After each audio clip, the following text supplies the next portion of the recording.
बिस्मिल्लाहिर्रहमानिर्रहीम। फरमान मुस्तफ़ा सल्लल्लाहु तआला अलैहि वसल्लम, जो सुबह शाम मुझ पर 10-10 बार दुरूद शरीफ पढ़ेगा, बरोज़ क़यामत उसे मेरी शफ़ाअत पहुँच कर रहेगी। सल्लु अलल हबीब सल्लल्लाहु अलैहि मुहम्मद। आज की सुन्नत मुबारक यह है कि पानी 3 सांस में पीना सुन्नत मुबारक है।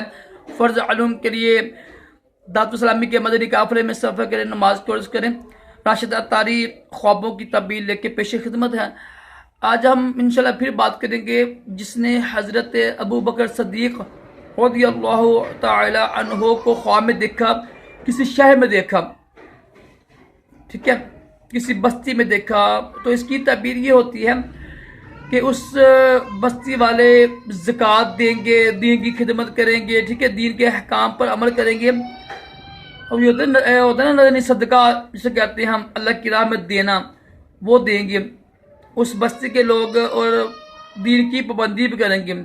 अच्छा ख्वाब है। इंशाल्लाह इसके बाद इंशाल्लाह दीगर सहाबा कराम के बारे में इंशाल्लाह सुनेंगे ख्वाब। अल्लाह ताला हम सबको भी अच्छे अच्छे ख्वाब दिखाए और नबी पाक अलैहि सलाम की ख्वाब में ज़ियारत भी नसीब करे और दोनों जहानों की भलाइयाँ अता करे। अल्लाह हाफ़िज़।